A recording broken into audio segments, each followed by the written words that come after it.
Fashionably late with an unfashionable style.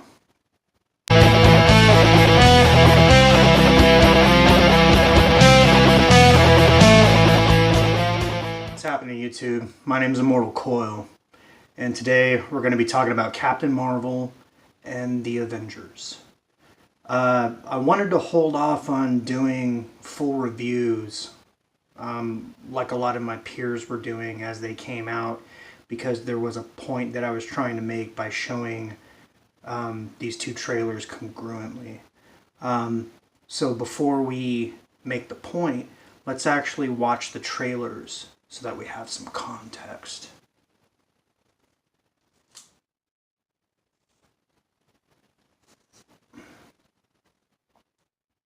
First up is the second Captain Marvel trailer. Link is going to be in the description below. In 3.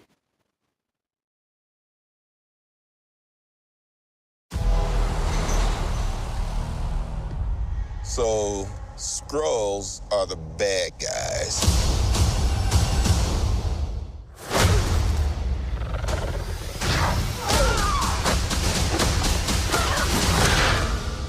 And you're a Kree, a race of noble warriors. Heroes. Noble warrior heroes.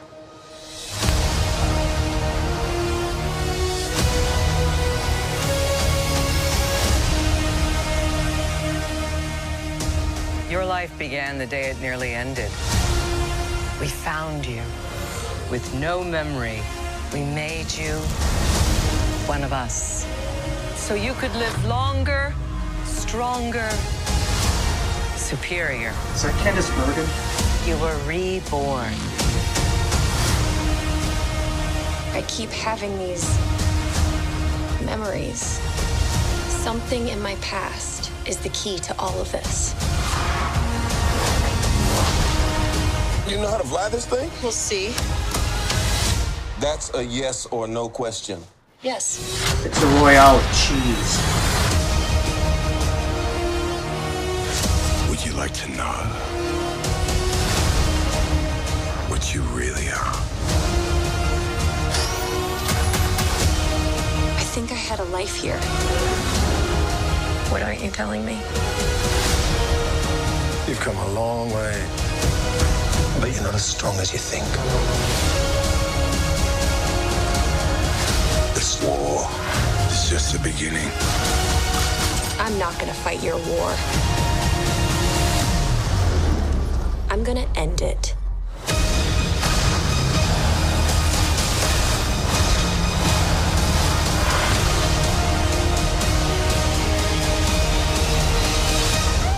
Aren't you the cutest little thing? Get up off your knees. What's your name, huh? Fury. God damn it. I'll be back.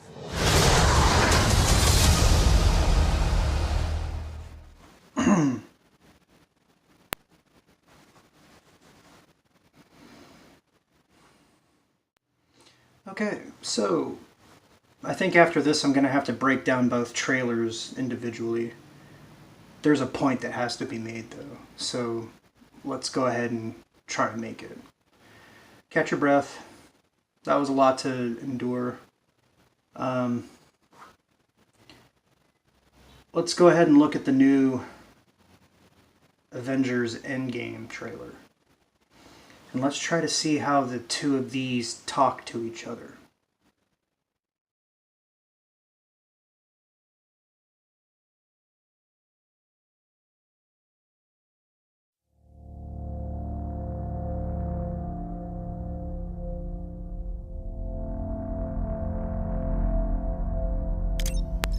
Stark.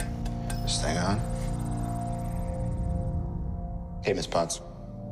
If you find this recording, don't feel bad about this.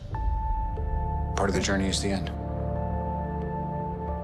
Just for the record, being adrift in space with zero promise of rescue is more fun than it sounds.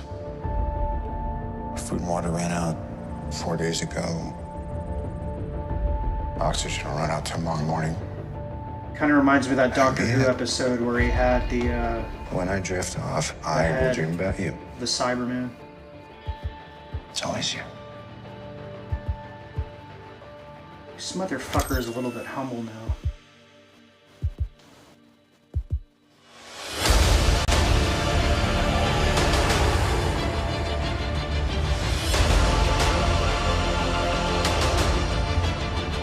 Thanos did exactly what he said he was going to do. He wiped out 50% of all living creatures. We lost. All of us. We lost friends. We lost family. We lost a part of ourselves. This is the fight of our lives. This is going to work, Steve. I know it is. Because I don't know what I'm going to do if it doesn't.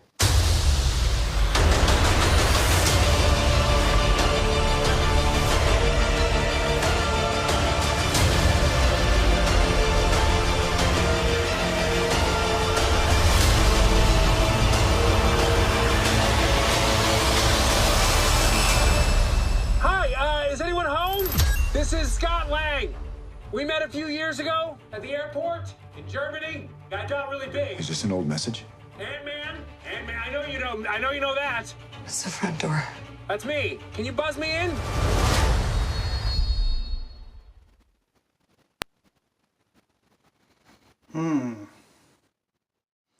Okay, so what do we know from the past? According to the comic books, Captain Marvel was less an individual and more of an identity that's passed on as a mantle, which I thought that's kind of why the Doctor Who reference was a little bit appropriate a couple minutes ago. The first Captain Marvel was an extraterrestrial on Earth named Mar-Vell who was sent to monitor human progress. And this actually has its basis in some conspiracy theories that the atomic explosions excited the interests, concerned the interests of several spacefaring species who just wanted to make sure that we're not going to blow Earth into holy hell. So you spin a story like that and you send a extraplanetary protector.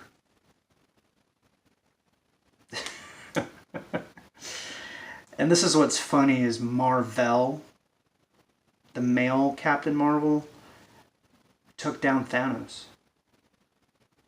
Yeah, he did. Long time ago.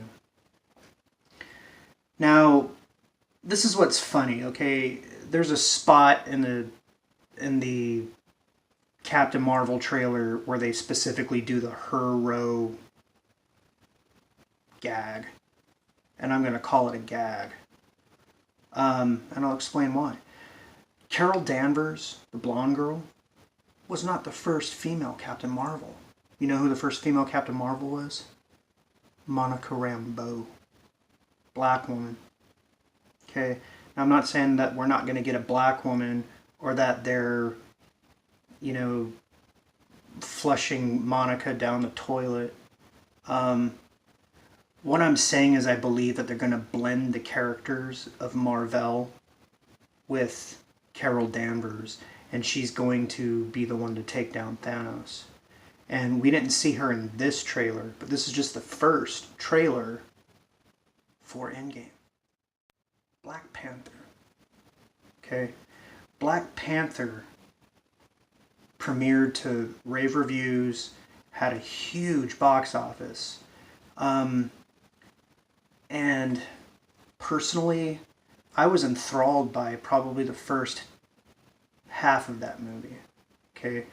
There was actually a point where my attention span waned off, and it's not because of politics or anything like that, it's just because of the direction of the story. Okay? I think they did a good job in establishing what Wakanda is and how advanced they are and where they got their knowledge from, and the fact that they were isolated and all that kind of stuff. But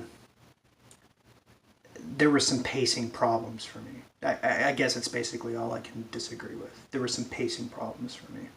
Otherwise, everything was pretty much cool. But here's what happened is that you had a string of movies featuring a bunch of guys that we already know and are familiar with and are comfortable with and believe in. And they all got their shit fleshed out. And then, so we're trying to build towards the Avengers. And then right before the Avengers dropped, pow, Black Panther. Okay? Now that was a good strategy move as far as that IP was considered, in my estimation. Okay? And I'm not gonna lie, I believe that there was a bit of identity politics involved.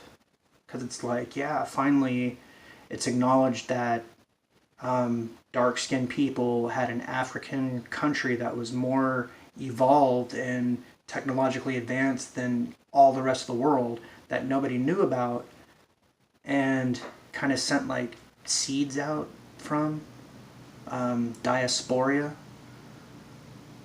But somehow shit ended up like it was, and the only person who can save us is T'Challa. As a side note, we know that as X-Men fans, Captain Marvel was absorbed by Rogue. That's how come she can fly, and why she's so ridiculously powerful. If that's their move, that they want to introduce a new character with a major identity politic component prior to the release of an Avenger movie because they need that character included for plot reasons, then I think that that's what they're kind of doing with this Carol Danvers iteration of Captain Marvel. So that's my hypothesis. Let me know what you guys think. My name's Immortal Coil. Like, subscribe, ring the bell for notifications, drop a comment, let me know what you want to see covered on future editions of Savage Spirituality. And remember, your subjective reality, separate media interests, is something that you construct for yourself. So choose wisely the brick and mortar of your mental construction. Your future is what is at risk.